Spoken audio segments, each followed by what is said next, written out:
Welcome to Moonbase 2.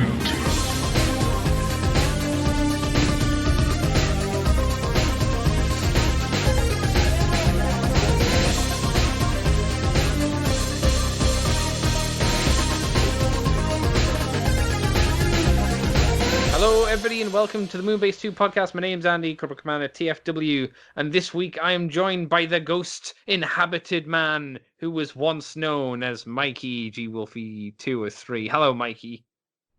That got away from you, didn't it? Well, I'm never sure which number you want to go by these days. Is it Mikey G. Wolfie 3? Yeah. G2? To be fair, G3 only exists because I changed my email that one time. I thought it was something to do with your YouTube channel because they wouldn't let you use it. I was on my years ago. I had AMVs, like years back when V2 was very, very young. Don't worry, Mikey. We were all cringy at that age. Inuyasha AMVs, Andy. Oh man. From the movie. Oh man. I was so proud of myself because I went through that scene with his dad and I like frame by frame to get a picture of him. So like that's what his dad looks like. I knew it. Was it Windows Movie Maker? Yes. Oh, Jesus. Do you remember how it crashed all the fucking time? And those that was when the copyright stuff was starting off. Oh man. Early days. Yeah. Because I remember when YouTube started, you could watch like whole episodes of. I used to have YouTube playing South Park at work.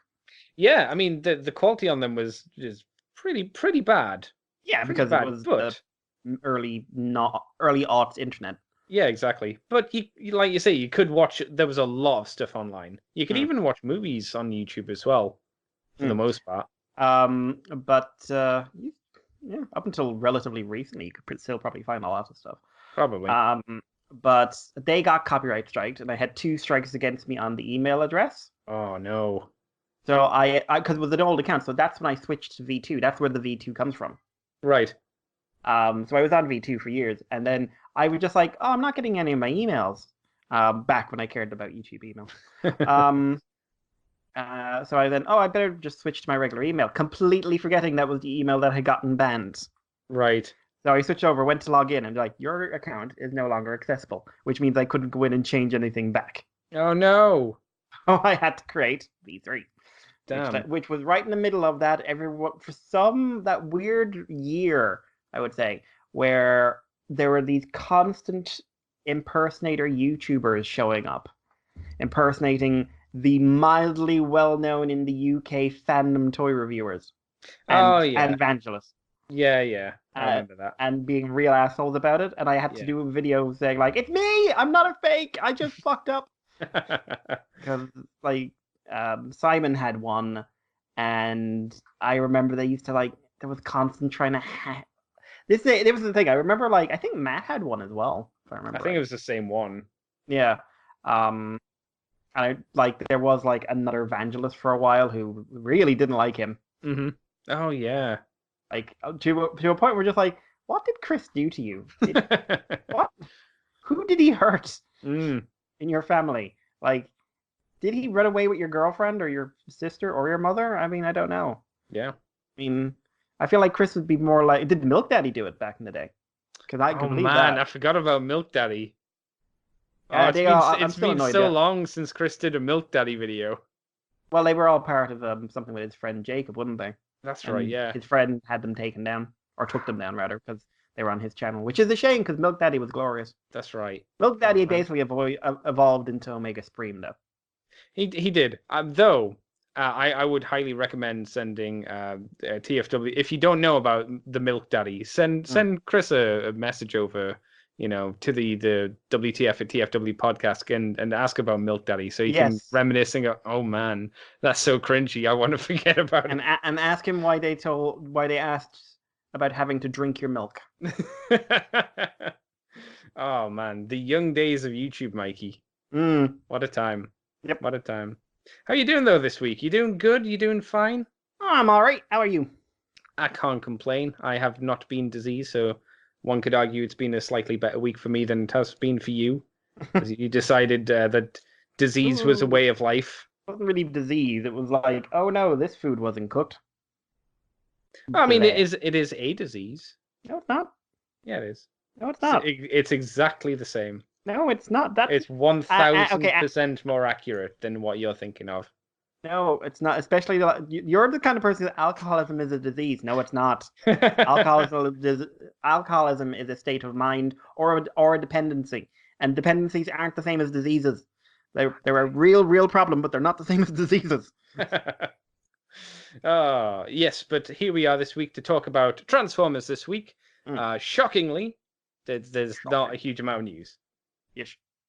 Ish, yeah. There's some there's some news that went up. Was it today? No, yesterday, wasn't it? That was arguably interesting. But we're going to start off with third-party news, as you know, that's how this show runs.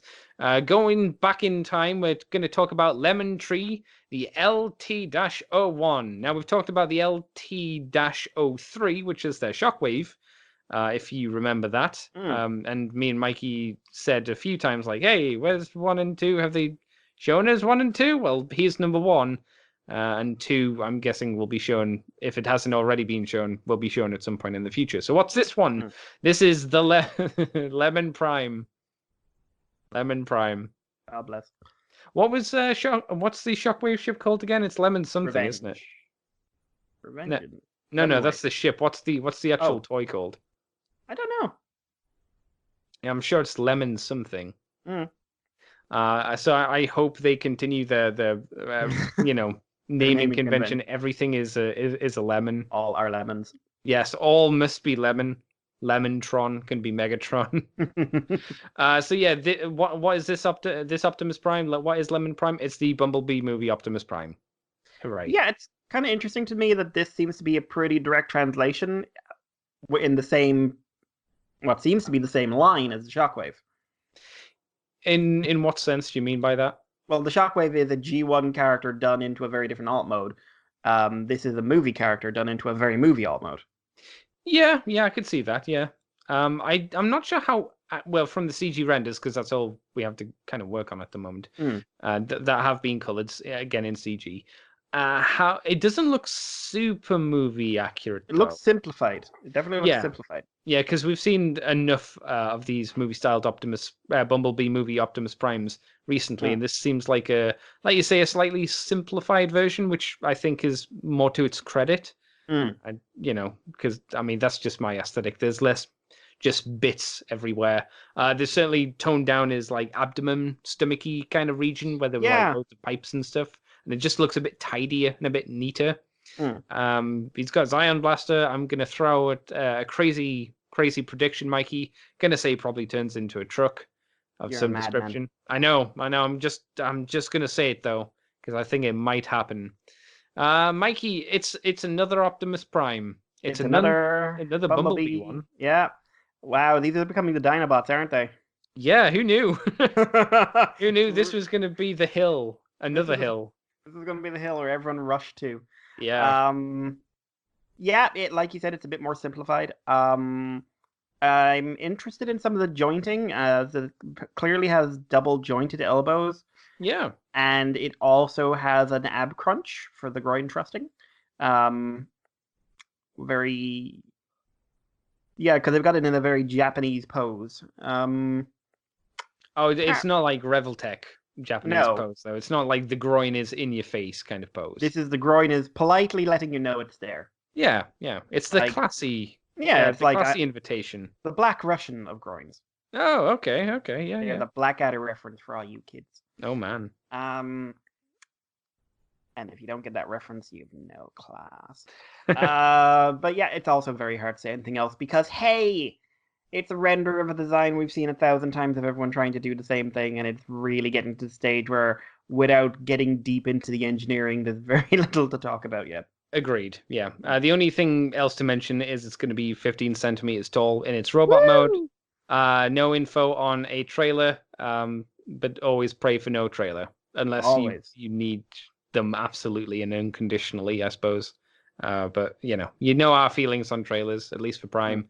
Because they have no purpose. So the other bit of third-party news is we have a repaint. This is the Mech Fans Toys MS-19 Black Flame Commander. which is their legend scaled Black Rodimus Prime figure, or Unicronus, if you want to call him that as another name. So what is it? It's the exact same figure we I saw will allow before. you to call it Shattered Glass, Rodimus, but Unicronus can die in a fire. You don't want that to be a thing. I want that to die in a fire. Well, that would... Did I stutter? You might have. I didn't hear didn't. though. Oh, okay. This is the same as the Rodimus Prime figure, which has the same MS-19 number, as far as I can tell. It's just in a different color scheme. He comes with the Target Master. I don't think it's been recolored. Well, no, it has, because it's got little purple knee areas. So that's been recolored. I don't know if it's got a new name for it though. And it's just a repaint. There's no images of its robot mode, so I cannot tell you if not, it has a little goatee. It really I would hope it should, yeah, because that's the defining thing about this version at this point, anyway. If you're interested in the size, it's 12 centimeters tall, so it's 3 centimeters less than the lemon tree Optimus Prime. Yeah, so there you go. Any thoughts on this, Mikey? To this black version of the Rodimus? No. No. Not that really at this stage. It's always difficult to have an opinion on a repaint of a figure, especially when it's a repaint that's been done many, many times over. If it's a unique, new repaint of something, then that's something to talk about. But most of the time, it's you've seen this repaint before, or the idea, the concept of the repaint before. So, but if you've got a double dip, then this is the way forward. If you're a Shattered Glass person, here's another one. Yeah. Mikey, take us on to the real meat and potatoes of this week, I suppose. Yeah, via Planet Iacon from Singapore. We have upcoming images which have leaked of the Generations figures coming up. That's a lot of use of the term upcoming and coming up. But these are Earthrise figures, presumably. We have a Commander class, a Titan class. We have some Battle Masters, Micro Masters, and a couple of deluxes, which are just Wheeljack and Iron Factory, or whatever the name is. So the Battle Masters we'll just look at first, get the simple stuff out of the way. So these look like they turn into a pair of shields. Yeah. They're concept art, so they're not the actual figures, but they look one looks quite fun in kind of like a Chunky Monkey kind of way. Mm-hmm. And the other one is kind of a sea of black with wings, so it's kind of hard to tell. Any thoughts? Are we assuming that they'll turn into not just shields, but some kind of road piece like the last one? Or do you think there's going to be something else more to it than just another, but different styled road piece? Well, looking at the one on the right, I'd say that's an evil road piece. Yeah, because at least like you say, the artwork looks purpley-ish, at least for his back. So yeah, maybe that's the thing. It's going to be weird if you get like 3 or 4 or more different kind of road pieces. Yeah, well, I'm assuming it's going to be like, you want to make a whole track? Oh, Jesus. Well, are you surprised? No. Maybe each of these are meant to correlate to one of the Titans. So one's so this one goes with the Titan class that we're going to talk. Well, that you're going to mention in a bit. Yeah. One of them goes with Omega Supreme, and maybe the other one just kind of goes with generic. What they call the deluxe ones. Yeah. Iron Factory kind of guys. Maybe that's the idea. Who knows? That would be good, neat. Yeah. Be something. We also have a couple. I believe, Road Masters, I want to call them. Road something? The Micro Masters on the left? Are we talking about what the squad name is? Yeah. God. I want to say Road something. It's Micro Masters, I don't care. But these are pictures of the original G1 toys, so these are just sort of saying that we're getting a couple of cars and we're getting a shuttle combiner, a Micro Master combiner. So one front, one back. Yeah, the car one of them is Big Daddy. The black one's Big Daddy, if you remember. Yeah, it's from I think it's the Hot Rod team or something like that, and then the other ones are the shuttle the Astro Squad Micromaster team. I think it's meant to be. They would combine together, and it looks like they're going to do the same thing again. So that's at least a different play feature with these. Oh no, it's not, because we've already had one of the other combining Micromaster teams. So this is just kind of continuing down that kind of design choice. Yeah. And now getting on to sort of the meat and potatoes, and again, we will say these are leaks, so these could be edits. I It's unlikely, suspect but they're not, but they could be edits. yeah. First off, we have Commander Class Skylynx.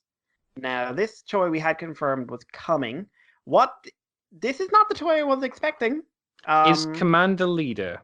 It's bigger than Leader. It's more like Supreme. Oh, that's the It's like the Jetfire. That's it. Yeah, Jetfire, Skyfire guy. Okay. What we have is a Skylynx, similar to the one we already had, bigger, bit of a better proportion of the legs, and a longer neck, basically.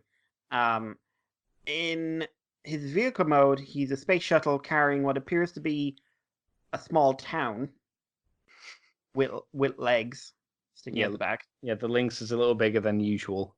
Yeah, and apparently it's not a Lynx, Andy. No, it doesn't seem to be. It appears to be a shuttle launch station. Cool. Now, on the one hand, I do kind of get the idea of it tying into your whole, you're doing the Micromaster bases, here's a Micromaster base. Mm-hmm. But it's very weird, and you know, I have said before, I'm happy when they move away from G1, but it's just so very, very strange, and not strange to me. One, a base, the most boring thing you can do as a tertiary mode. The laziest thing you can do as a tertiary mode. Especially in this case, which is basically the entire bottom. Like, when you actually look how he transforms, he has the simplest fucking transformation. It seems like it, yeah. It's incredibly, incredibly simple. Which, like, there's almost no engineering for the robot mode in the Lynx part. So they can, you know, you just unfold a base from it. Mm-hmm. Wouldn't it have made more sense for it to be the Sky and the Lynx of Skylynx, which is what people were expecting, and I saw a lot of people getting really super excited about. And now they're like, the story says, well, this looks better than the Combiner Wars one, and I'm just like, this is about as accurate. This is about as accurate as the Combiner Wars one, because it has the robot mode, and if you look in vehicle mode, that suffers from the problem of why that vehicle mode looks the way it does. Mm-hmm. And then a tertiary mode that does not make up for that look. Yeah. Because they don't appear to, maybe they do, but it does not appear to have the Sky and the Lynx separation gimmick, which I really feel should have been the tertiary mode. Probably. And this is very strange, and it doesn't help that it's Skylynx. But thoughts, Andy? Well, I can think of one positive to easily mention, and that's the fact that it looks like a better base mode, blast off mode. What do you want to call it exactly, Mikey? Well, it would be a shuttle launch bay. Shuttle launch bay. Yeah, launch pad. I will say that it looks better than Astro Trains. You have a low bar, Andy, in life, don't you? I do. But I'm remember, not. It's not untrue. Here's a brick. Yeah, it's not an untrue statement, though, right? No, you wouldn't fight me on it, would you? No, I mean, I wouldn't tell you were technically wrong about that one. No, you just look at me with disappointment and say, "Raise your fucking standards." I would just say, like, no. Like, if we were in the same room right now, I would have kind of looked at you, sighed, and gone to get a drink. Yeah, you know what? I already imagine what the sigh would have been. It would have been the sigh that a wife would have given her husband when he says something stupid. You would have done an eye roll as well, like, ugh. I'm so embarrassed that he's here. I mean, it's something different, but it's not different in a new, interesting way. It's different as in a taking away a more interesting concept and replacing it with a arguably less interesting thing. If the shuttle launching bay mode had looked more visually interesting, and maybe there were like some buildings around it that you could interact the Micromasters with, and it could directly connect to the Titan City formers, then it'd still not be super interesting, but at least it would look like it fit in with the theme. Granted, the image isn't the best, but it doesn't look like as a launch bay mode it's very interesting. And to take away the Skylynx part of Skylynx, yeah, it's also, I'm just looking at the launch bay, the gangway up to the shuttle, right? Mm-hmm. That's the roof of the shuttle. Oh, really? Oh. Yeah. Oh, okay. Which I'll just tell you now, not an effective way of boarding or loading. No, not the best. Not No, the best. if I was getting a Skylynx right now, I'd feel my money would be better spent on the Combiner War one, or getting one of the third-party ones, really. I tell you what But would be interesting, having them yeah. side by side in the Well, Skylynx mode to see how different they are. I mean, obviously yeah, one's going to be bigger, that's yeah, without question, but yeah. it doesn't look significantly different. Mm, I tell you, like, no one would probably, you would buy this, and probably Mr. Jason Kirkwood as well. An you interesting scum. idea for Jason, you're Skylynx. scum. An interesting idea you could do for Skylynx to make him a bit more interesting. Mm. Maybe give him a Ghidorah mode, Oh God. right? Oh yeah, yeah. No, why haven't we had that? Yeah, I mean, I'm texting it, him this right now. it's not. I Ghidorah. don't think it's the most interesting thing you could do, but it might be something. I don't ask me how you do it. Maybe you sacrifice the Lynx mode to have two of the heads come up, Yeah. Well, or like, something like that. well, it's easy enough actually. Yeah. So you have the hind legs, right? Hmm. You flip him up so he's got the sort of blue the lynx mode, the lynx belly, and then you would just have the two arms, and Mm. instead of ending in feet, they end in heads. Oh yeah, that could work. The only thing that might happen is you might get the same effect that you did for Hunger. However the pronunciation is and what the Yeah, but you wouldn't correct have one is. what really, apart from everything else, one of the things that really bugs me about that is just the sheer size of those lower legs. Okay. Oh, like you So wouldn't it's have more that. as long as it is more as in proportion with what a neck should be. It'd be Yeah, fine. yeah, Like and plus you could have swappable Kevin heads. that'd be fun. Like maybe because this isn't a leader toy, that's not something they would do. Well, this Because is they'll bigger than a leader. that's the thing. Because I don't remember what not Skylynx. Sorry, Jetfire. Did he have a gimmick apart from being big and having the armor? Not really. And He it had the arm. wasn't. Yeah, and it wasn't like armor that really did a huge amount. Unlike the leader. Well, I say that, but then the leaders kind of gave up with that idea as well. So I don't fucking know what I'm talking about. I suppose. The leaders basically just sort of went, okay, we've done two figures, repaint. Yeah. But the Jetfire, like I said, I'm always more interested in as the Macross figure, to be honest. Right. But his gimmick was he had the armor up. So Man, yeah, the King Ghidorah mode would be really cool for this yeah, guy. Yeah.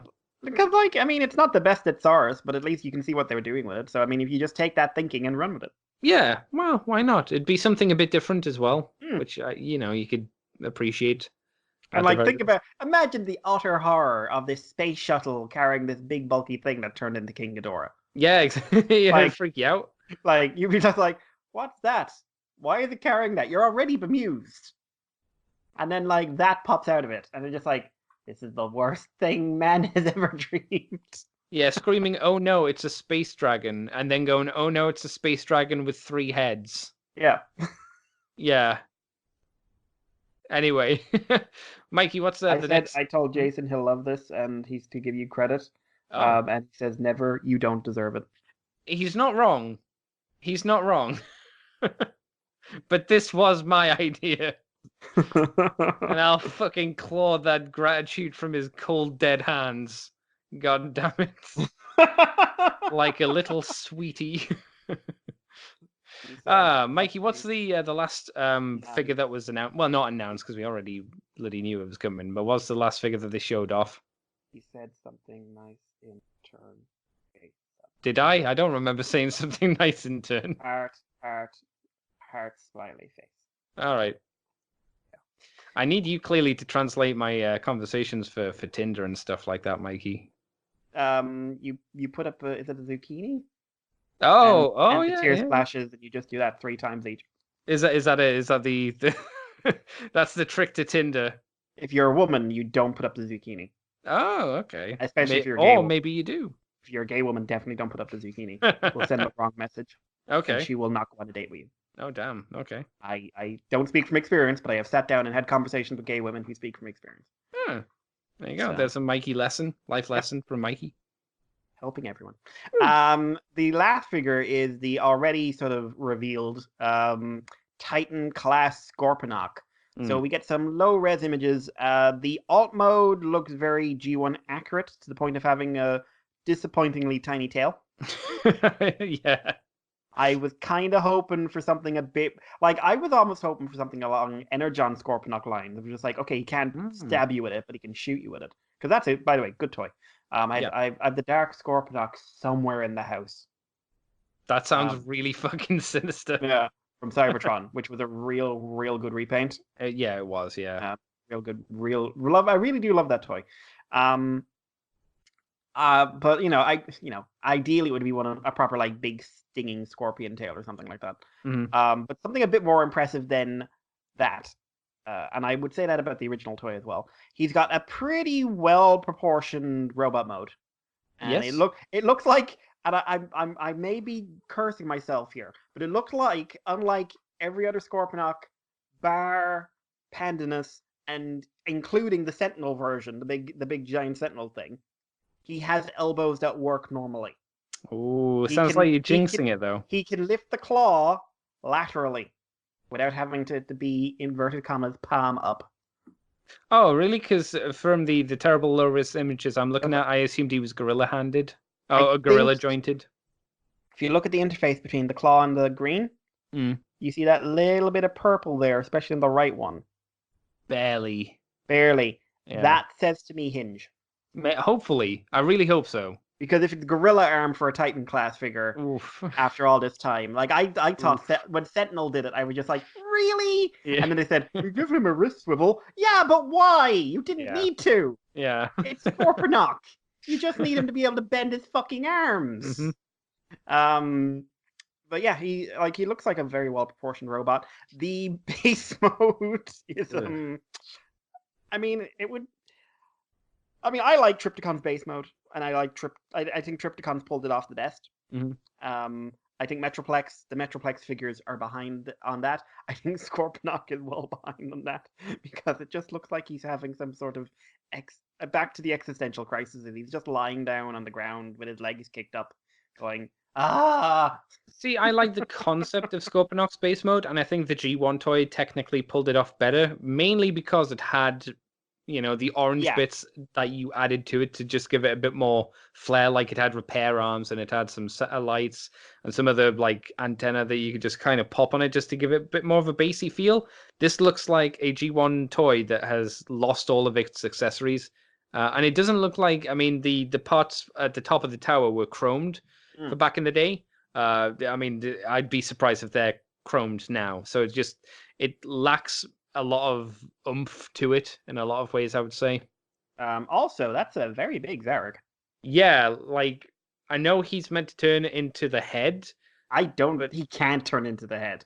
He's really big. Look really at big. Like there's no conceivable way that toy turns into the head. Do you think what happens is he goes into the chest? Maybe. Maybe, or I could see it being like Zarek has a vehicle mode that turns into a robot mode, and his head goes into the head, like functioning like the old way, which was like you put in a headmaster and then you put a little helmet over it. Yeah. Which just looking at that, the sheer size of that, he'd be like. That does not look like someone with a Fort Max proportion head in the robot mode. No. Or a toy that looks about five times bigger, because if we assume that's a deluxe toy, he actually looks a little bit smaller than Trypticon. Yeah. So I'm just guessing that that's a case of here's a something for Zarek to do because people like Zarek. I suppose it is a thing of like these are low res images and this is only speculation, so we could easily be wrong. Obviously, there's toy fairs and such coming up, so we will get new information. In theory, soon. In theory, don't know when. Is it next month? It's either next month or March. I'm guessing. I haven't looked. We kind of briefly talked about it last night, but none of us really looked too hard. So yeah. I heard some people throwing out theories that Scorponok's going to be using not one-to-one pieces, but design thoughts from Omega Supreme. Like I think they were suggesting that the legs, although looking different in terms of the detail, had a similar kind of shape to them, and stuff like that. Whether it's true, again, it's hard to tell. I don't know because I would assume the engineering would be very, very different. See, I would agree with that, but you got to remember that they did change a lot of Fort Max from Metroplex, but they were still very similar, if you know what I mean. Yeah, but like they still transform the same way, Yeah. which is what I meant. Omega Supreme and Scorponok are unlikely to transform the same way. I suppose you could argue then that that's because Scorponok doesn't seem to do a lot of transforming. I just wonder why they don't show us the Hydra mode.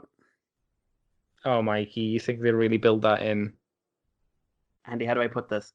You hold the toy up and turn the claws around. I'm gonna still throw out there. Do you really think they put that in? Let's get a picture of Scorponok's Hydra mode via Black Zarek. Mm-hmm. Also, I would say, can we have a Black Zarek? But we're still waiting on fucking Metro Titan. I was gonna say, is it more likely that we'd get a Metro Titan over a Black Zarek, or a Black Zarek over a Metro Titan? I mean, Japan is more likely to give us a Black Zarek, certainly. It is disappointing that they've never done us. I would say it was more likely. Yeah. Oh, yeah. That's true, actually.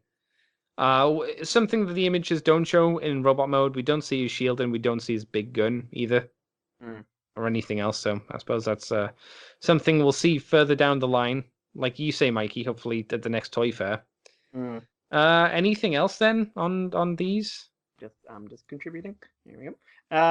Not really. I'm curious. Like, I want to see better res pictures, and we can only say so much at this point. But yeah, exactly. Yeah. And yeah, I'm sure. I know it will be a struggle for them, but I believe in them and their ability to put the Hydra mode in. Okay. I mean, looking at this, Sandy, do you believe? No. Are you sure? Not anymore. Have I just said this is too? Have I proven this is too much for them to work with? They got rid of Skylynx's Lynx mode. What is his name, Mikey? Skylynx. But all right, Andy, Sky. I put it to you then. How are they going to get rid of the Hydra mode? Bad jointman placing. Bad jointman placing. They put the wrong joints in. Oh, giving him proper elbows kills it. He no longer can do that. The proper neck dive. This is what you wanted. You asked for this. You asked for this, you fool. Now look what you've wrought. Where is your G1 accuracy now? Oh man. Hopefully gone. Well then, we'll move on from there because we have some movie news via the wonderful world of Deadline and Variety. So we have the first actual movie news since Bumblebee aired. Oh, you mean us on the Moonbase too? The world. We have it before everybody else. Oh yes, man, we have it before the world. We are the world. Oh, the world, though. Geo the world. Oh man.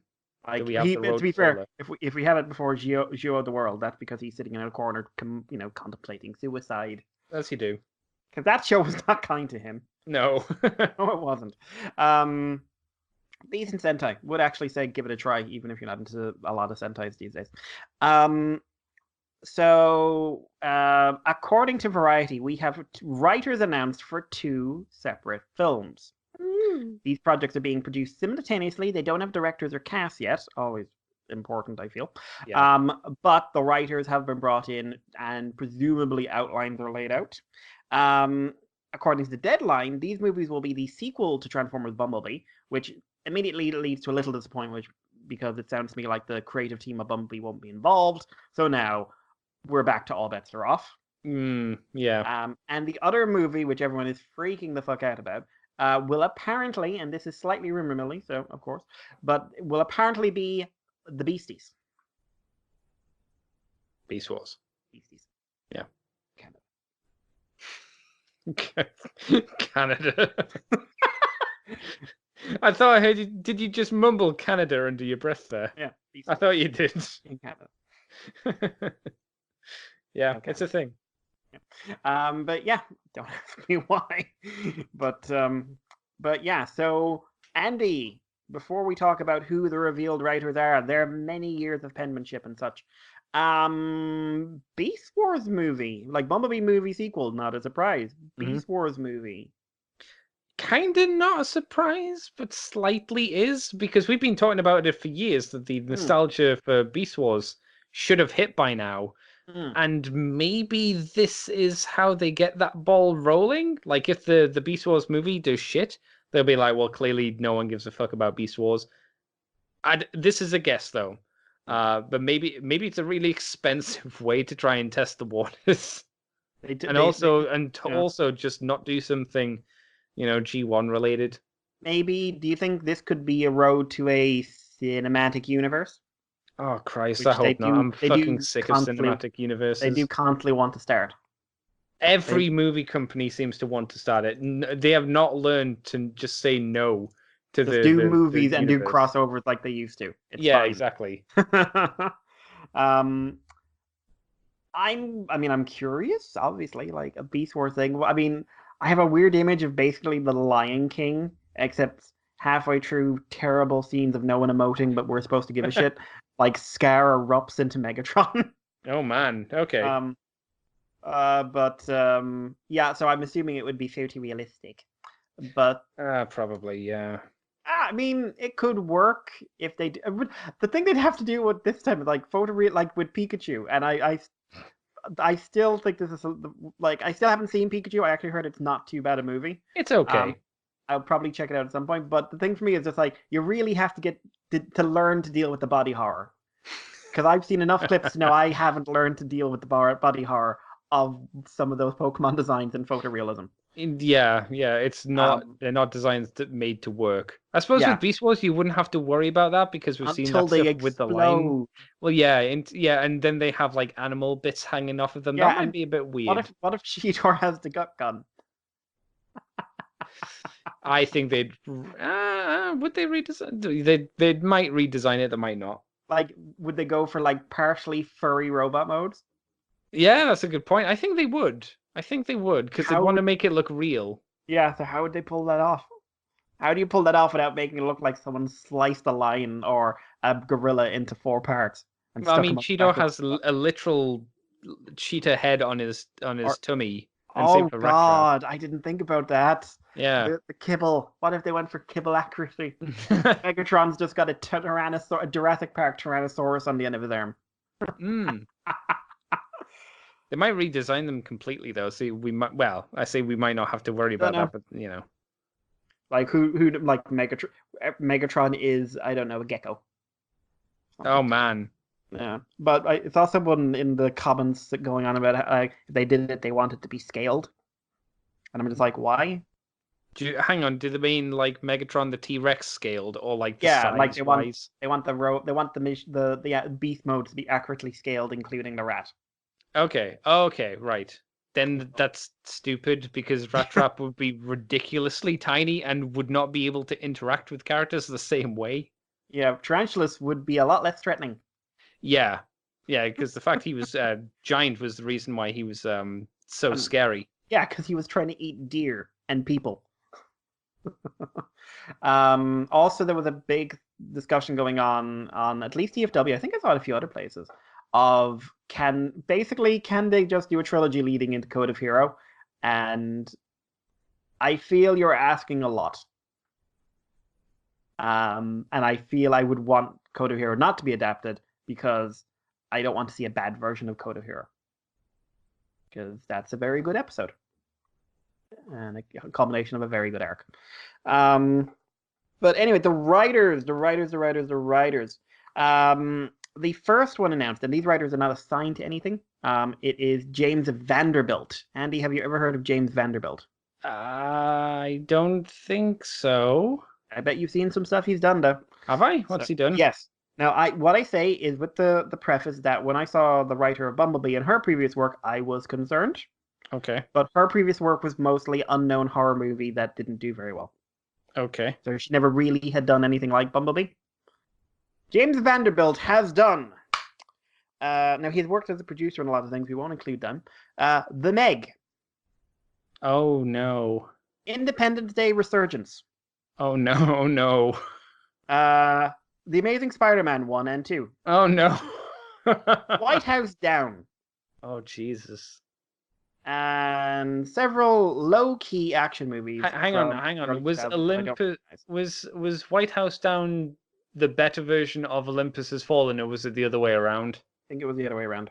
Oh, White House Down is by Roland Emmerich. you're right. Okay. Yes. He also wrote a movie called Truth, which he directed. I haven't heard of that. Okay. So that's his. I mean, how do we feel? Concerning. Now, Joby Harold, he is mostly a producer for television. Right. He has done a couple of movies for writing, and he is going to be writing The Flash. Coming out in 2020. Hang on, the movie is a TV show. The movie. Okay. The movie that we are absolutely sure will one day come out. Right. We promise. And he has written Awake. Never heard of it. 10 years later, he wrote King Arthur: Legend of the Sword. Oh, that was meant to be bad, wasn't it? Very bad. He's on for Army of the Dead. What's that? Not a clue. Okay, then- that's a good sign. And then unannounced Transformers project and The Flash. So he is a relative, not newbie, but inexperienced writer. To be fair though, this doesn't mean they will be bad because No. we got the guy that did the Hangover movies who did the Joker movie. Yeah, and that turned out to be good. Yeah, and like if you told me that before, I'd be like, the Hangover movies, oh no. Yep. Which are shameful films, and if you tell me they're not, you're wrong. But yeah, so I'm not against giving them a chance. I think with the right director and right creative team, they could pull out something good. I am suddenly feeling like Bumblebee is about to be the high point of the franchise. And what a sad thing that would be. Well, actually, no. To be fair, the thing with Bumblebee is that it's the high point of a franchise, and it's a competently made, creatively driven film with a good actress, some good designs, good villains, and a director and writer who clearly gave a shit about the media they were making. But they were working with they were doing a proof of concept film that you can make a Transformers film, and they proved you could. But you have to build from that. You have to go forward. You have to build on there and make your way up. Yeah. Like they made Iron Man. You now have to build on Iron Man. Yeah. Whether Marvel did is a debate for another time. But people need to stop asking me this in real life. Hang on, what are they asking you in real life? What's my favorite Marvel movie of recent years? Oh no. Are they really disappointed when you answer them? Where I just walk out of the room. I like Guardians of the Galaxy too. Okay. I just get talking about I really like that scene with Rocket where him and Yondu have that big moment, and then I never talk about anything else. That's fair. Yeah. I get really angry when I think about how Yondu's story ended in that, because a really emotional, poignant scene is followed by quick tell a joke so that no one thinks we're serious. Yeah. As this man goes to kill himself for his adopted child he has abused for years. Marvel. We need to have a talk, buddy. But yeah, so it's not a huge amount of news, but it's the first bit of movie news we've had in a long time. Yeah, it's true. For better or for worse, I suppose. It's good in the fact that it shows that the franchise isn't dead, in a sense, I suppose. So that's something. In terms of movies, I mean, Yes, I think that would be yeah. Let's be happy that the franchise is still at least being considered, because as long as it's being worked on, it can be improved. Yeah, I would agree with that. At least that's the hope. Andy, take us on. Right. So, a few bits of convention news, and then we're pretty much done. So, the first thing I'll mention before mentioning guests is we had I'll say suspicious announcement. I think it came via Twitter, maybe suggesting that Botcon might be coming back as a thing. Right? What? Yeah, Botcon might be coming back in some form. As far as I'm aware, there's not a huge amount of news out there on what this means or anything of that nature. So who knows what's going to happen with it. But Mikey, the idea of Botcon coming back, you for or against? Because to me, it makes me go, so HasCon, that seemed to be a complete waste of time at the end of the day. Yeah, I mean, if the conspiracy theorist to me would be like, HasCon was a way of making sure they could take the license off FunPub. Hmm. Mm. Maybe that was it. Yeah. Which means that they can then do what they want with Botcon. But yeah, I don't know. HasCon clearly didn't do enough to Or they take off. they didn't do what they wanted it to do. But to be Yeah. fair, it seemed like a really fucking lame convention from Yeah. what we saw of it. Hey, Chewbacca Mom was there Yeah, oh, fuck, I and forgot about that and shit. received Yeah. higher billing than most of the voice actors. I remember that was so strange. Yeah. Like from the running of it sounded like it was very corporate, which Mm. is not what you want your We fans have to gone be online thinking. and seen that there has been interaction with 8 billion Facebook posts on Chewbacca Mom. Yeah. Ergo, which is basically the reason the Titans Return trilogy continued. Because they went, we have had 1.4 million views on YouTube. You know why? Why? Because people wanted to see what a car crash was like. Hmm. And then you took it off YouTube. Just as well. Just as well. Yeah. Rooster Teeth is stuck with it now, the poor fools. Oh no. It's just sitting there on their website, probably no one watching it. I wouldn't be surprised. Yeah. But yeah, Botcon. I mean, I'm in favor of a Transformers convention. Hopefully, like, HasCon even handled exclusives badly. Yeah. They weren't exclusives; they were store exclusives you could get a month early. Yeah, that was about it. And I don't remember them being desperately impressive. They weren't like There the was a Headmaster RC. I remember that. yeah, which was okay. Like And no one shit Repugnant. themselves. Not Repugnus. Grotesque. Yeah, no one shit themselves to get them. Like like every year, I remember us talking about the exclusives, and sometimes we were very meh on them. Yeah, and But we they hated were the fiction. yeah. Oh yeah. Well, wasn't going to talk about that because I mean I thought it spoke for itself. But it was always one of those things where it was always an event to see what these very new, very, very fan orientated things were going to be. Granted, it was always disappointing when it was just more shattered glass, but when it was something a bit different and a bit quirky, it was always an event, I thought. And they gave us like the Stunticons, the Stunticon job, which is still amazing. You know, I think people who don't respect the Stunticon job from animated are crazy, crazy people. I've met one. Really? They didn't like it? Yeah, like I don't. Did they like, explain why? I mean, I don't know. Like it was one of those moments where you meet someone at a con, you're not really talking to them, something comes up, and I didn't like it, and I'm just like you. And then Mikey saw red, and then he woke up and he was in prison. I don't know how I got here. What happened?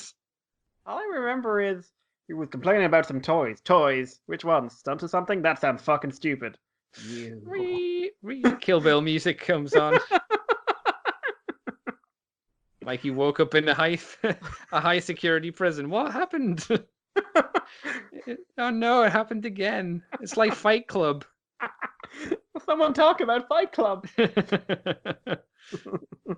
I think I would agree. I think it's good that they're going to be getting it back just because, I mean, the HasCon was 2 years ago, 3 years ago. Oh, I Two? 2 or 3 years now. It wasn't 4, I know that much, but it was definitely 2 or 3 years ago. So it'll be good to have a consistent like main convention again. I wonder what this means for TFCon. Like maybe they see this and they're like, shit, we were like kicking into this market, so now we're gonna like have a competition, which is maybe a good thing. Yeah, sorry, I just started laughing because I was just scrolling through the comments on the Twitter post, and so on their title, Botcon says underneath it, North America's largest Transformers fan convention, which at the time it was. I'd say because it's dead now, TFCon is bigger. Yes. So who knows? Technically, but yeah. There's just something there. By what measure are you the largest Transformers fan convention? And it's in inverted commas, the last bit. Who said this? Is this just a generic person, or is this TFCon themselves? A person on Twitter. Oh, okay. I was hoping it was going to be like TFCon themselves. Yeah, and yeah, it's just It's just like, I love the idea of just like, how dare you, sir? By God, the metrics of your measurements do not hold up to scrutiny. Someone must check thyself before thou get wrecked by thyself. So yeah, Botcon, it might be happening again. It's very early days, so I mean, I would be shocked if there was a Botcon for this year. Yeah. You know, because that would be real fucking last minute. But who knows? Maybe it will. I doubt it, Peter though. Cullen has to cancel TF Nation. We've got Frank Welker. Oh, so Peter's going to Botcon. No? Yeah, he is. Don't lie. Come on now. Come on. Yeah. Come on. We know. We know. So for actual conventions that are happening, and rather than just being in the rumor mill, TFCon in Orlando, being in March the 20th to the 22nd, have announced a voice actor coming, which is going to be Hal Ryle, who voiced Snarl and Shrapnel from the G1 cartoon. Can they please stop using Dream Way of Art? Why? It's so good and in proportion, and nothing's wrong with it. What's coming out of Shrapnel's forearm? I can't tell if that's a thumb or a gun. I think it's a gun, like an underslung gun, because it's on the other side as well. That appears to be coming out of his thumb? No, it's not. It's definitely not coming out of his thumb. If you look at both, you can see on his. If you're looking at him on his right arm, his forearm goes out just a little bit further after it dipped down. So it's. I mean, it's not good, but it's. Yeah, it's I'm just gonna say fair. I'm so glad we got it past the point where people were convincing themselves this was good art. To be fair, it was when it came out because there was the nothing only else. Yeah, so it was the best by default. You know, if you have no competition, you win by default. Why? Yeah. Because everyone else died in a fire. Because there's no one else around. It's still a win. So yeah, you've got Hal Win Ryle. by default. It's still a win. That's right. That's what I always say to myself. Mm. And for TF Nation, we have James Reyes, who will be coming, who is a artist as well. I remember his work on one of the Transformers comics. Which one was it? He worked on Lost Light and some other stuff. He filled in for Mord Meets the Eye for a couple of issues, and he filled in on Maximum Dinobots for the last issue. And he did a few others. I'm just going to double check here now, but never really forgiven him for those Maximum Dinobot pages. Apparently, he worked on More Than Meets the Eye as well. He did the Thunder Clash issue. Right, and he did the kickoff for Dark Cybertron as well. That I don't remember. Okay, let's see. This is what the little blurb says about him. Started on Transformers Armada and Transformers Energon. He did Infiltration covers for. He did covers for Infiltration, Shockwave, Nightbeat, Six Shots. He did a couple of pages for Maximum Dinobots. Issue 22 of Mord Meets the Eye, which was the one with Thunderclash. They don't have him listed here for Dark Cybertron. Yeah, well, they've got it on the blurb, so they have him listed for Lost Light issue 7 and Optimus Prime issue 14 and some covers for Unicron. But I'm trying to remember. I remember he had I don't think he did Dark Cybertron because I remember there was someone else I had problems with doing the art for that. Well, someone fucked up, either Mikey or someone who wrote the thing for James. Let's find out. But Andy, keep telling us about James Reyes. I didn't really. That was all I had. I don't think there's anything else. If you also don't know him, I think if we didn't call him it, we should have done. Known as the Rivet King, as he used to put rivets on everything. It was a style. So he'll be going to TF Nation this year. If you want to go and see him, say hello, get some rivets done. You can. Mikey, any thoughts on these guys? He did not do Dark Cybertron. Oh, someone fucked up then. Somebody fucked up. What do you think then, Mikey? Give me your thoughts. Give me your beans. Cool. All right. Mikey says it's cool. That's all of our news for this week, everybody. So we're going to quickly scuttle on over into the what we did this week. So, Mikey, what did you fucking do this week? Oh, I bit my tongue there. No, don't do that. What did I do that's worth noting? Ryder hasn't been subbed, so I haven't watched episode 21 of 01 yet. That's annoying. Because they've got a new form debuting in an episode or two, I think. Is it another one for 01, or is it for somebody else? It's his mid-season upgrade. Oh, I thought that was one of his the Hopper forms. You know, the Shining Hopper thing. Was that not Uh, it? so Shining Hopper evolved into Assault Hopper within an episode and a half. Yeah, that was the blue one, wasn't it? Yeah, and I Yeah. think that's like I think they're having Assault Hopper act as the sort of first quarter upgrade, Right. and then the mid-season upgrade obviously is like, oh my god, it's the one that he's going to use a lot more for the rest of the show, even after he gets a final form. Weird, because Shining Hopper looked, at least to me, like a fairly solid mid-season form. It's Instead of quarter season form. it's a weird one because Shining Hopper hasn't been used pretty much since Assault Hopper showed up. Oh, really? Oh, bummer. Which is, I don't know, it's interesting just because it's a decent suit. But someone put up a picture of like the next form is they've already got the name for the next form out, but they had a picture of like the evolution, and it actually looks like the forms are evolving into each other. Right. Like it's a bit Pokemon-y, to be honest. It looks like it's growing into each form. It's not a clear distinction like you often have. Okay. Which is it's interesting to me. But so I didn't do that. I did see the personal. I'm going to see if I remember the correct title. Personal biography of David Copperfield, which is based on the novel David Copperfield by Charles Dickens. I don't. It's one of those Dickens stories I don't know a lot about.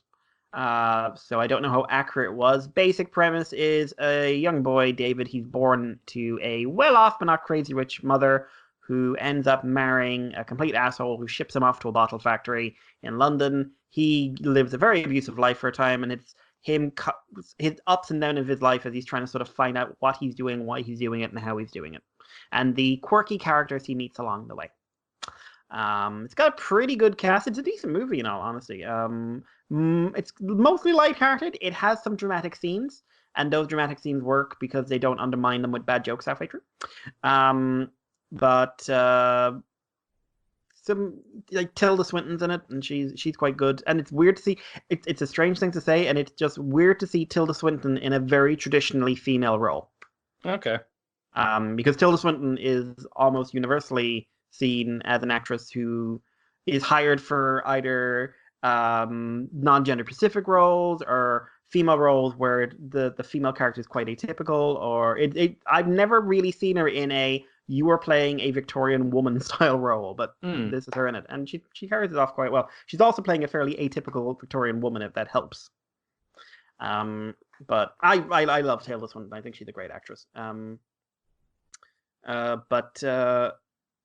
Yeah, I mean, it's a really good movie. A lot of the talk about it, like when I say really good, it's not setting the world aflame like it's a 6 or a 7, but it's an enjoyable, good, solid film. A lot of talk about it is its approach to race, which I think is worth discussing in a sort of broad context because I've never seen anything like this before in terms of how they're handling it.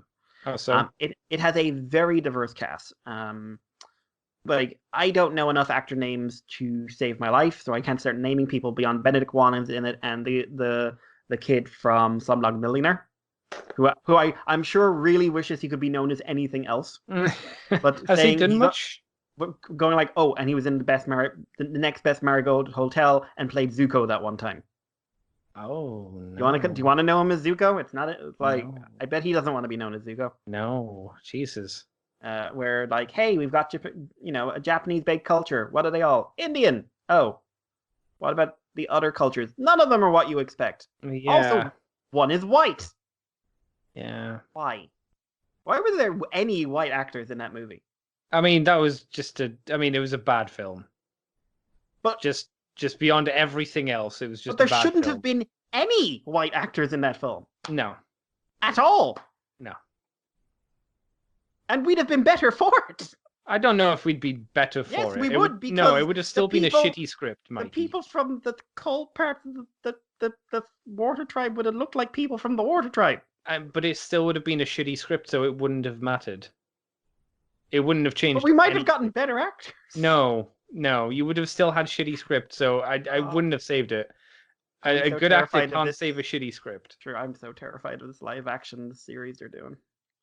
Oh, I mean, I know why they're doing it, but I don't know why they're wrong. They're wrong. They don't know why they're doing it because they clearly don't know that the show is universally loved by everyone who's ever seen it. Yeah. No, but more people need to see it, and people don't like cartoons. Yeah, no, people should see it. And if they don't watch it, they should be slapped until they start watching it. Mm. Yeah. But so the way they approach race is to not approach race. Race is constantly people of different colors and backgrounds are in every single part of the film, and there is zero acknowledgement of it. So David's mother is white. Tilda Swinton is playing his aunt. He's born and he's Indian. And before I actually realized what was going on, I because I'm not familiar with David Copperfield's story, I was thinking, oh, is there an element to David Copperfield's story where there's evidence that he's illegitimate? And because the aunt was acting a bit weird, and I thought, oh, she's going to disown the mother because she's had an illegitimate son. Right. And then 5 minutes later, I realized, oh no, they're just like, no. But like Benedict Wong, he has an African American daughter in this, and no one comments on it. There's a white character, and he has an African American mother, and no one comments on this.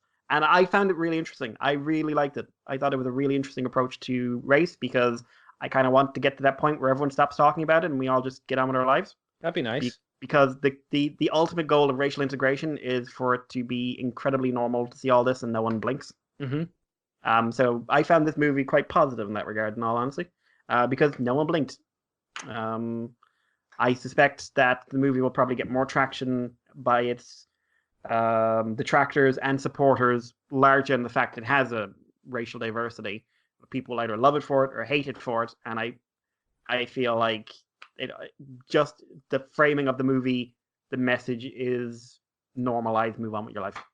But again, heterosexual Caucasian white male commenting on these things. Obviously, I'm not quite as informed as I perhaps should be on some such, but. Benedict Wong is probably the only takeaway I'd say was ultimately negative in this because I really like him as an actor, but you have to give him the right character because he doesn't have a huge range. So when he was in Marco Polo, and he played very much to his strengths in that, and he was really, really good. Here, he's playing a very fun character, but he's playing Benedict Wong as a fun character. You know what I mean? Okay, yeah. Hugh Laurie is in this as well. He's my favorite character in it. And it's also lovely to see Hugh Laurie not putting on a fake American accent for once. It's been so long. It's also hilarious when you hear Americans go like, Hugh Laurie, is he known outside of America? Oh no. That's a thing. That is a real thing. Oh it's no. Like, Hugh Laurie? No, we've never heard of him over here. No. Stephen Froe? Never heard of him. Yeah. But yeah, so I would say it's worth seeing if you're into period dramas, and you want one. Like I said, it's a bit lighter, has its darker moments. Some of them are quite dark. I have been playing Senran Kagura again. Ooh. Yep, that I have discovered both the strengths and weaknesses of that game. Right. What are the weaknesses then? Repetition would be the main weakness. Each character is unique, but they don't have a very wide moveset. So you do find yourself button bashing. Okay, yep. And because this is a very narrative-focused game, far more than you expect if you know even the passing thing about it. Far more. The most important thing is that you battle the same characters over and over again, so you do have the same boss fight over and over again. Now, if you play it as is, you do risk that becoming repetitive because the only thing that really changes is that your character is leveling up and you're learning the patterns. Right. But I've already fought the same boss 6 times. But you can, because of how the game works, you can choose any character you want if you don't want to follow the strict story route. So you can, if you want to mix it up for that boss fight, bring in someone else, see how that they play, because each character does play very differently, so that boss fight will feel very different. Right. In some cases, you think it's going to be easier, it actually gets harder, I found. But I really do enjoy the combat. It's simple but effective. And like the fact that each character is very different from each other, I think is a strength, a very big strength. Because there are characters you are going to hate playing as and characters you're going to love playing as. And I think that's good because like that says they have put thought into very different archetypes, and we all have archetypes we're drawn to. I have 3 I'm fairly decent with, which are basically fast attacker, medium attacker, power attacker. But then you have Hibari is very odd because she hits hard, but she has a very limited move set. And her attacks are all a bit slow. But she's actually quite quick. But she basically, one of her best moves is her butt stomp. She has a multiple butt stomp. Butt stomps get worked into a lot of her moves, or butt slams, or butt anything really. And if you use that correctly, you can really spam that to hell and really cause people trouble. But she can be real difficult to learn. And Yagyu, she is sort of the technical mage type, so she has very limited actual physical thing. You're gonna find it kind of hard to learn how to use her, and those are she's my least favorite to play as. But like I said, if I don't want to play her in a level, I can just X out, swap who I'm playing as, and bring them in. There's 5 more characters I haven't played as yet. I will be testing them out at some point, and there's DLC for another 15 characters, I think. Okay. And apparently they're all from other games that came out in the Vita, so they've got full movesets. It's not just their reskins.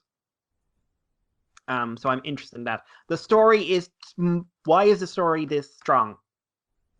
It's mostly presented in a visual novel style, and it's strong. Hey, the adorable airhead Desuka character. Oh, isn't she lovely? Hey, let's do something from her point of view, which is that she has massive inferiority problems and is much smarter than her language style lets on, and hates herself. And just wants to help and feels she can't, and is constantly being manipulated by both the people she hates and sometimes by the people she loves. Hey, let's have one nearly die. Let's have them all nearly die. What if we do this whole schoolgirl shinobi thing, but we also bring in things, if you fail a mission, you are technically expected to kill yourself. That's not a plot point in a big way yet, but it's been brought up several times. Okay. I'm really surprised by how engaged I am in the character side of the story. The story itself is a simple, what evil ninjas want to be good ninjas, and who will win. But the amount of effort they go into laying down the character work is surprising me greatly. This is again a diorama. This game again has a diorama mode where they clearly laid it out so you can make it look like certain types of anime where certain things are happening. Like, without breaking censorship, but getting real close. And at the same time, I'm sitting there like, but the effort into the story is very impressive. Have they got rid of the intimacy mode? Because I heard that was a thing. That's not in this version of the game. That's in one of the sequels. Renewal, okay. So, Burst Renewal is a remake of the original game. Okay. It's actually a remake of a remake, because there was Burst, which was the original remake. The only other one on the PS4 is Estival Verse, of the normal combat ones, because you've got Estival Versus. There's also the Peach water gun one, which seemed more multiplayer focused. But Estival Versus is a sequel game that has intimacy mode in it, which is the feeler up mode for anyone wanting to know. Okay. Which I don't know. I mean, there is a whole subgenre of PC games that really relies on that, and it's just not on console very often. But no, it usually gets censored for the most part. But really, if you're into anime stories, this is honestly worth playing for the narrative. Even if you do worry about the combat, and I will say some of the boss fights are hard. Like, you'd learn which moves to spam, because if you don't spam them at the exact right point, you are fucked. It's interesting. I don't know how much I'd say buy it as a game for a game's sake. I would say buy it if you're into anime stories and if you're into Dynasty Warrior stuff and you feel a combination of the two is really fun. Right. And if you're into boobs. But genuinely, and I never thought I this would be something I'd have to say, this is one of the least selling points of this game. Really, I am surprised by how much this story is getting me. Will you dig into the other Senran Kagura stuff, or do you think this is enough? I'll probably try Estival Versus. Mm-hmm. I don't think I'll try Peach thing just because it's a shooting thing, and me and shooters. And the other ones are all on PS Vita or PS3, and I have neither of those anymore. Right. So I probably won't. But yeah, I mean, there's some DS ones as well, but I can't be asked. DS existed for Pokemon for me, and I can't ever convince myself to buy any other DS games. But no, that surprising, genuinely surprising. Been catching up on Ruby. All right. Right. I finished up around episode 6, and I was feeling the season was the season was looking like it was going to be a weak one. I've only seen a few episodes of the second half of the season. But they're much stronger. Some very good emotional stuff. We finally meet Weiss's mother, which is a big deal. And we meet her mother in a way that makes you realize why it took us so long to meet her mother. But yeah, so there's some good plot stuff going on there now, and I'm much happier with these couple of episodes than I have been with the ones that preceded it. So I kind of think taking the break was a good thing, because I might have let my perspective be colored otherwise. Oh, okay. I did a very quick skim of the anime season and basically decided there's very little this season to interest me. So there's a movie I want to check out called Black Fox, but apart from that and like the Digimon stuff that's coming out, there was actually a small short for that as a prequel to the movie. That was okay. But I did watch episode 4 of Set in Academy. Which, yeah. I'll leave it to you actually to get the conversation going in that one. All right. And yeah, and that was me really. Okay. Yeah, good stuff. Doesn't sound too bad. Andy, what about your? I've done bits, not a huge amount, but bits. I watched the Haunting of Hill House. If you've heard of that, Mikey. Heard it, never seen it. Yeah, it's not too bad. It's less of a horror series and more of a drama horror, I suppose. It's quite interesting. I'd say it's worth a watch. It does a lot of like jumping back and forth in time from when the family that goes to Hill House goes there and to how they are now after it. And they sometimes don't do a great job of saying when about the events in the past are taking place. Around episode 3 and 4, maybe, they have subtitles to say this was like 8 years ago, this was the day before the last night. But then after that, they again stop. So they kind of, I don't know why, but they decided they wanted to have those subtitles to help people, and then they gave up with them again. It's a very odd choice, but I know it was entertaining. It was a good watch. Like I say, not very hard on its horror. It's not gonna you're not gonna be sitting there contemplating like the cosmic horrors of the universe or anything like that. But it's like, oh yeah, that was a fairly enjoyable little watch. I enjoyed it. I rewatched The Void. For a bit of cosmic horror, which I do like. It's a low budget film, but it's probably one of the better Lovecraft inspired films out there. Still entertaining. Still got a myriad of problems, but maybe less problems than a lot of the Lovecraft films that are out there have. And unfortunately, when people do a Lovecraft film, not many of them come out well, unfortunately. I got a Lego set cheap through the post this week called the Moro Dragon, which I'll send a picture to Mikey, which is a think Serpentera kind of dragon, but it uses a lot of translucent green pieces and very, very dark blue pieces to give this very cool undead vibe to it. It's got a really good shape. I like it a lot. It's a very neat, impressive dragon. It comes with a little scenery piece in Japanese kind of architecture style. Small, but it's quite cute for what it does. And it comes with a load of ghost and zombie ninjas to go with it. So as you do. So it ticked kind of all my boxes. A big thing that looked evil, which is a dragon, Japanese aesthetic, and evil zombie ninjas. I was like, yeah, all right, I'll give it a crack. And was very happy with it. I enjoyed putting it together. I think it looks quite pretty. You can stand it on its back legs as well, which is quite nice. And he does quite a good job standing there looking intimidating. I got a very small amount of time to play Bloodborne, so I did some more Bloodboning. Bloodboning, and have progressed a little bit further. I've got into the Nightmare of Mence, I think it's called. So I've beaten the giant boss, which is made out of body parts, which I did last night while I was talking to you guys on Skype. So that was quite fun. I'm still enjoying it. Still good. I'm stuck on the Chalice Dungeons, the level where you have to fight Rom, the vacuous spider, for the second time, as she's basically one-shot killing me. Every time I'm getting near to death as well, which is very frustrating. Because it's a long fight. Because if you didn't know, Mikey, Rom, the vacuous spider, spawns lots of other little spiders, and these other little spiders do a lot of fucking damage to you. Sounds fun. Yeah, and when I say a lot, I don't mean like 2 or 3 a lot. I mean like, how many are they usually? About 10 or more. And you can do a certain amount of damage to Rom, and then she'll disappear, and then reappear, and then respawn those spiders.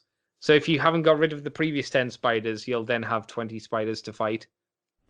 So it can the very small room that you're in fighting her can become very full very, very quickly of things wanting you to die. And like I say, she herself can one-shot you if you're not careful. So it's a little bit tricky. So that's why I went back out and started doing the story so I could like level up a bit and hopefully get a bit more health so I could not die in one hit. Apart from that, did I do anything of value or interest? I don't think so. I watched Senton Gakuen. I did that. I did that today because I was like, I want to talk about it with Mikey because there was no Fate this week. For some reason, they're having a break this week, and Fate will be back next week. So yeah. Episode 4 of Senton Gakuen. We have giant waifu sister, wolf waifu sister. We also have hyena, who didn't know she was a girl. Yes. It's still an incredibly stupid and fun show, Mikey, and informative. I was going to say, what did you learn from this, Andy? There was quite a few things. I learned the urban legend that koalas might have the grip of 1 ton, a 1 ton grip power, which was amazing to see this little koala girl squash a melon with 1 hand, looking very happy with herself. Slightly terrifying. I learned that animals in cold climates regulate their body temperature through their little pores, so their feet don't freeze because of the way that they regulate the body temperature, which I thought was quite interesting. Mammals in colder climates, the colder the climate, the bigger the mammal usually gets. Broadly speaking, yes. Broadly Not speaking, always. yeah, that's what I thought. Ironically, the Arctic wolf is slightly smaller than more southerly wolves. Oh, okay. See, I assumed it wasn't the rule because I thought there's probably a few species that contradict that rule. The way it works is if something is called a law, it is what happens. If it's called a rule, it's a general trend. Okay. Oh, well, there you go. Now you've learned something, listener. What else was on there? God, I can't. I mean, the hyena things. How much did you learn about hyenas, Andy? Not much, because you'd already told me much about it anyway. So. Well, I'm sure there were a lot of people who were introduced to very new concepts. Transgender hyenas is not a sentence I'd ever thought I'd have to use. But and isn't really a thing. I don't know. At the end, it kind of, I get the feeling it's going to be.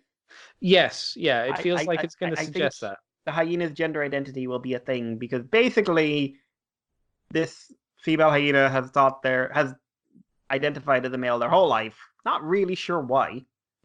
Like they're not.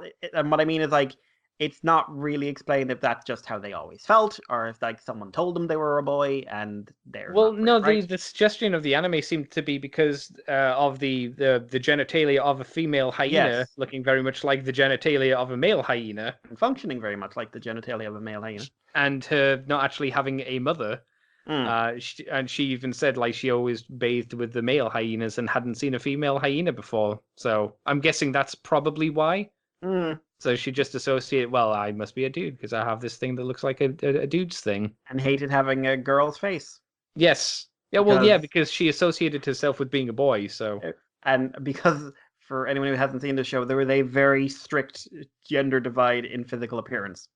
Yes, yeah. Yes, I thought that was funny as well.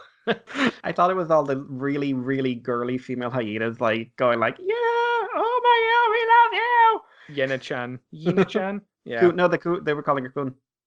Oh, that's right. Yeah, Eunuch Coon, which was cute. Him. Yes. Until the show decides, I'm going to stick with her. Yeah. Yeah. But yeah, and I rewatched that scene, and there's one at the end who, for want of a better term, looks very thirsty. of that row of hyena ladies. I'm just like the rest of them are just like, ee! And there's just this one at the end of just like, don't turn your back on her because she's got one too, and she probably will use it. But Because the rest of the hyena girls know that Yena's a chick as well, because they're like, oh, you don't tell her that, she'll fucking kill you. yeah, apparently this has come up before. Yeah. But also good for like hyena, one of the few animals that can attack a lion. Of course, they work in groups. Oh no, it didn't matter this time. But then again, they're the wolf that implants bears into wolves in the same episode. Yeah. Like by their heads with one hand because she's about the size of the T-Rex teacher. No, it's a fun show. I'm 100% happy to describe it as very stupid but a lot of fun. And it knows it. That's the key thing. It's but no, it's not pretentious in the fact that this is an educational show. You're going to learn some important facts and you're going to learn them in a very respectful way. No, it's just like, no, have fun. It's stupid. Everything's dumb. Enjoy. The facts are we abuse the facts. We don't love them. Yeah, that's not a terrible way to describe it. Yeah. I like Ranka's giant sister as well. She's very big. Very big. She had to be carried out of a classroom by 6 other wolves, 3 on each side, because she fainted because her sister said, "I might hate you." Yeah, she has a healthy interest in her sister. Yeah. Yeah. And also thinks Jin is a chimpanzee. Well, to be fair, he does call Ranka a dog every episode. Yes, true. If he can get it wrong, so can she. Yeah. But here's the thing. I don't know whether she's getting it wrong on purpose or by accident, where he's deliberately getting wrong because he does not like Ranka. Because he's a dick. That's right. I also love this like moment of just like you're about to be ripped in half. I won't talk to you anymore. Because they do play up the idea that wolves discipline quite heavily. Yes. And but it's just like, how do you break that? Tell them you're going to hate them and not talk to them. And I'm just like, you win this round, anime logic. And then at the end, like I'll watch over her and in silence. She'll never know I'm here. You're not hidden. No. In any way. No. You're very big. No, it's great. I'm enjoying it a lot. Yeah. Do we know how many episodes it's getting? 13? Probably. Yeah, I assumed it looked like the show that would only get probably 13 or so. So yeah, it's fun. It's highly recommended if you want some a fun little anime. Or to giggle. And if you want to know about the horrors of hyenas, we've only told you some. Yes, we'll leave the rest. To be fair, the show only told you some as well. True. Yeah, for the best. It's just when that show, because it's kind of like with the koala thing. I'm just like trying to imagine that whole koalas eat pap when they're born. That has a very different image. A lot of hyena stuff in this show has a very different image. Yes, yeah, very much so. I did like put my hands on my cheeks and say, "Oh no, my Ubi-san died again." You become that guy. No, my Ubi-san. The show has you. It's because she's always dying. Because she overheats or overexerts or falls down. Or lives. Or someone... Oh, or Yenna hands her a plate. Yeah. Handed her a tile, that was it. Just like... It seemed to crush her. So I was like, oh no. Yeah, a lot of fun. Good crack. Oh, the only other thing I did today actually was I recorded a Moonbase Woo Woo on my kind of, I guess a quick, I wasn't quite sure how to phrase it really, but kind of a quick introduction to the Fate series and a potential watch order if you wanted to get into it, and a very brief explanation of what I liked about it. On a whole, not about each individual show, because I'd be there forever, because there's lots and lots to talk about with Fate. And lots. So I did that today. Did you go into the porn origins? I mentioned it, but yeah. Did you mention your favorite one of the early games? I actually haven't. I said on the thing I hadn't actually. I tried going through the visual novel, but I hate visual novels with a passion because they are very fucking boring. But Andy, you have to scroll through to the sex. Someone actually did a little chart, and like apparently Fate Stay Night, including all 3 routes, has more words than the Lord of the Rings trilogy. I can believe that. I mean, Yeah. Jesus, how many words does Steins Gate have? That's the thing. I think Steins Gate is bigger than Fate's Day It might be. in terms of actual like dialogue and stuff like that because it's got more endings. And the person who I learned that from, they was showing a clip of them just like fast forwarding, and it stayed on one screen for so long, even on fast forward. I can't do visual novels. I can't. I find them as dull as books. No, a little less dull than books. So But Andy still will never very truly dull. understand the wonderful moment in Fate's Day Night where something sexy happens. No, I mean I can just I go haven't- online and find the images. I don't need haven't the played context. it, so I don't know. But No. I want to experience Fate's Day through anime before I try game. Well, you don't have to have the porn version. There's the one called Oh yeah, Raiator they or made something? the safer consumption version, didn't they? Yeah. Mm. So that is available. But Andy, is that pure or is that just raw censorship? Actually, no. I think they made that in Japan because Fate Stay Night, as far as I'm aware, hasn't had a release. It's not had a release over here in the UK. I don't think it's had a release in America. So I think it's a fan translated version of the Japanese stuff. I So also think it's been a good few years since there has been a porn game. probably. I For suspect Fate, definitely. Yeah. Yeah, I think they've died Well, off. Official. Well, there's other routes, shall we say? Yeah. So yeah, that's all I've been up to. I think that's all. That's us for this week, unless you got anything else, Mikey. No, that's me really. All right, Mikey, where can people find you on the internet if you want them to? You can find me on Twitter with Irish Paleo, and you can contact us via email, Facebook, Libsyn, Twitter, Patreon, CC Bunker. I'm probably forgetting one in there somewhere, but send us any messages like. We'd love to talk. Sure.